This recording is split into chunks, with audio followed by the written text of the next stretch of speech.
வணக்கம். இன்று நாம் சிந்திக்க இருப்பது இலங்கையில் உள்ள கதிர்காமம் என்னும் கந்தனின் கோவிலை பற்றி. மூர்த்தி சிறிது, ஆனால் கீர்த்தி பெரிது என்பர். இங்குள்ள கோயில் சிறிது, ஆனால் இக்கோயிலின் மகிமை மிகவும் பெரிது. இக்கோவிலில் வானளாவிய கோபுரங்களோ கலைக்கூடங்களோ இல்லை. சாதாரண செங்கட்டி கோயில்தான் இது. 50 அடி நீளம் கொண்ட ஓட்டுக்கூரை, 20 அடி அகலம், 15 அடி உயரம் என்று 3 மண்டபங்கள் உள்ள அறைகள். தெற்கு நோக்கிய பெரிய மண்டபத்தில் பக்தர்கள் நின்று வழிபடுவர். தென்திசை நோக்கிய கோயில் இக்கதிர்காம கோயில். கோயில் மூலஸ்தானத்திற்கு மேல் ஸ்தூபியோ கலசமோ இல்லை. கூரை முகட்டில் செம்பால் செய்த 2 குவளைகள் உண்டு. ஆரம்ப காலத்தில் சிறிய கோயிலாக வேடவர்களின் கையில் இருந்தது. இப்பொழுது சிங்களவர்களின் கட்டுப்பாட்டில் இருக்கின்றது. அவர்கள்தான் பூஜை செய்கின்றார்கள். பூஜை செய்வதற்கு முன்பாக முகத்தை வெள்ளை துணியால் மூடிக்கொள்கிறார்கள். முழு வெள்ளைக்கை சட்டையும் வேட்டியும் அணிந்து பூஜை செய்கின்றார்கள். முருக வழிபாட்டில் மூர்த்தி, தலம், தீர்த்தம் என்று 3 சிறப்பும் கொண்ட இலங்கையின் புகழ்பெற்ற முருகன் தலமாக விளங்குவது கதிர்காமம். கந்தப்பெருமானின் புனித தலமாக கதிர்காமம் விளங்கியதை இலக்கியங்களும் புராணங்களும் பலவாறாக எடுத்து கூறுகின்றன. கதிர் என்றால் ஒளி, காமம் என்றால் அன்பு. வள்ளியம்மை மீது காதல் கொண்டு மனம் புரிந்த இடமாதலால் கதிர்காமம் என்று பொருத்தமான பெயராகவே அமைந்துவிட்டது. இங்குள்ள முருகப்பெருமானும் கதிர்காம சுவாமி, கதிரை நாயகன், கதிரைவேலன், மாணிக்க சுவாமி, கந்த கடவுள் என்று பல்வேறு திருநாமங்களால் அழைக்கப்படுகின்றார். எல்லாளன் என்ற தமிழ் மன்னனை வெற்றி கொள்ள விரும்பிய துட்டகமுனு என்னும் சிங்கள மன்னன் கதிர்காமத்து கந்தனிடம் வேண்டுதல் வைத்து விரதம் இருந்தான். அதன்படியே கந்தன் அருளால் வெற்றி பெற்றான். அதற்கு நன்றிக்கடனாக கிமு 101வது ஆண்டில் கந்தனுக்கு தனி கோவில் எழுப்பினான் என்று கந்த உபாத என்ற சிங்கள நூல் கூறுகின்றது.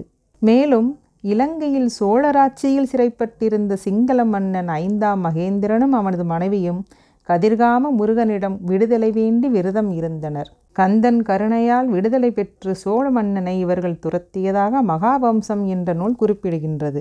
இக்கோவில் கிபி 1589வது ஆண்டில் 1ஆம் ராஜசிம்மனால் கட்டப்பட்டதாக ஆய்வாளர்கள் கூறுகின்றனர். இந்த ஆலயத்தில் நம் நாட்டு கோவில் போல ராஜகோபுரம், முன்மண்டபம், மகாமண்டபம், கருவறை என்று எதுவுமே கிடையாது. கோவிலின் முகப்பில் ஒரு வளைவு உள்ளது. அதிலும் சிங்கள மொழியில் எழுதியுள்ளார்கள். வலதுபுறம் விநாயகர் சந்நிதி அருகே பெருமாள் சன்னதியும் உண்டு. ஆனால் பெருமாள் சன்னதி என்று கூறப்படும் இடத்தில் புத்தர் சிலை உள்ளது. கதிர்காமர் சன்னதி தெற்கு நோக்கியும், வள்ளியம்மன் சன்னதி வடக்கு நோக்கியும், தெய்வ யானை சன்னதி கிழக்கு நோக்கியும், அதாவது எதிரெதிராக அமைந்துள்ளன. இங்கு பூஜை செய்பவர்களை கப்புராலைமார் என்று அழைக்கின்றனர். இவர்கள் வெள்ளை துணியால் தன் வாயை கட்டிக்கொண்டும் வெள்ளை வேட்டி, முழு வெள்ளைக்கை சட்டை அணிந்தும் பூஜை செய்கின்றனர். இவர்கள் நாம் தரும் அர்ச்சனை பொருட்களை பெற்றுக்கொண்டு திரைக்குள் சென்று முருகனுக்கு சமர்ப்பித்து மீண்டும் நம்மிடம் திருப்பி தருகின்றனர். எவ்வளவு பெரிய மனிதரானாலும் திரையை விலக்கி காண இயலாது. திரை மீது உள்ள வடிவத்தை மட்டுமே தரிசிக்க வேண்டும்.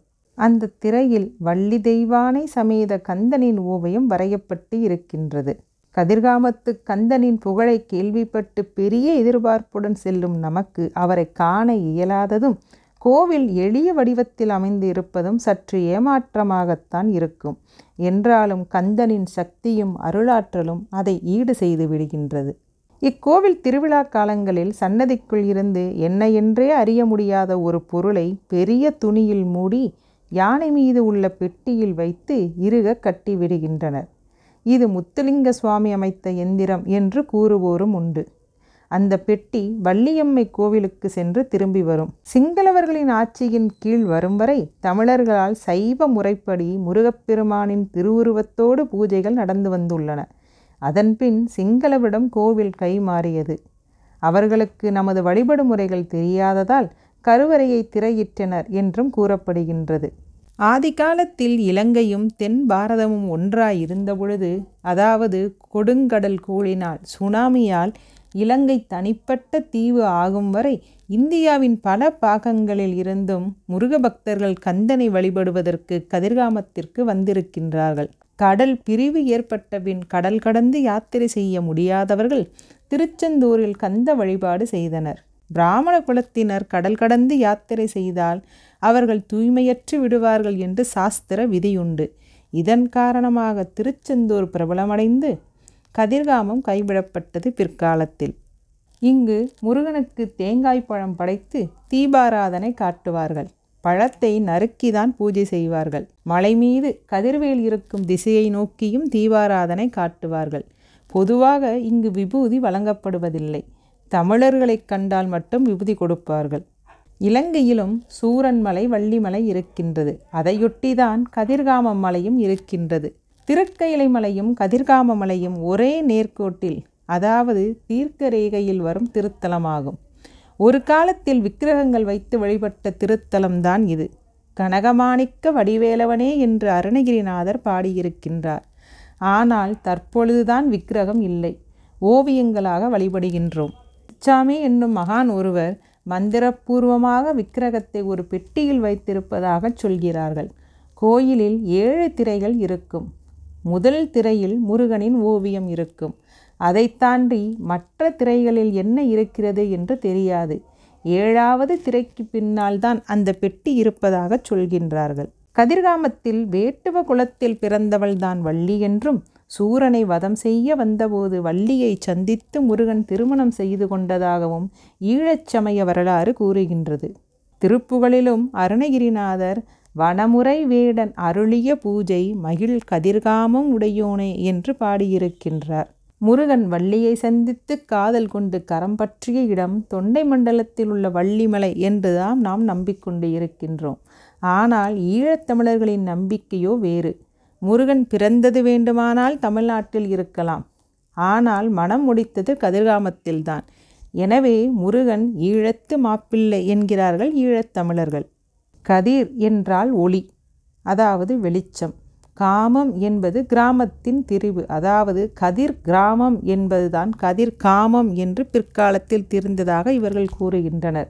இலங்கையின் தென்கிழக்கு பகுதியில் அம்பாந்தோட்டையில் இருந்து 100 கிலோமீட்டர் தொலைவில் உள்ளது கதிர்காமம். கோவிலில் தமிழர்கள் மட்டுமன்றி இஸ்லாமியர்களும் கிறிஸ்தவர்களும் சிங்களர்களும் கூட வந்து வழிபடுகின்றனர். இந்த தலத்தின் பெரிய உற்சவம் ஆடி மாத பௌர்ணமி என்று தொடங்கும் ஆடிவேல் திருவிழா. 15 நாட்கள் சிங்களத்தில் எசலபெரஹரா என்பர். அச்சமயம் மந்திர சக்தி வாய்ந்த எந்திரத்தை பரம ரகசியமாக சப்பரத்தில் வைத்து வெண்பட்டால் மூடிவிடுவர். பின்னர் மலர் மாலைகளால் அலங்கரிக்கப்பட்ட யானை மீது அதை இருத்தி வீதி உலா நடைபெறும். அப்பொழுது நாதஸ்வர இசையுடன் பல வகை வாத்தியங்கள் முழங்க பக்தர்கள் நடனமாடியும் தீப்பந்தங்களை ஏந்தியும் பவனி வருவார்கள். பல்வேறு காவடிகளை பக்தர்கள் பாத யாத்திரையாக எடுத்து வருவதும் கண்கொள்ளா காட்சி. இவ்விழாவை காண உலகின் பல்வேறு பகுதிகளில் இருந்து முருக பக்தர்களும் சுற்றுலா பயணிகளும் வருகை புரிவர். உலக புகழ்பெற்ற இத்தலத்திற்கு வாய்ப்பு கிடைக்கும்போது சென்று கந்தனை வழிபட்டு கவலைகள் நீங்கி வரலாம். மீண்டும் ஒரு பதிவில் சந்திப்போம். நன்றி, வணக்கம்.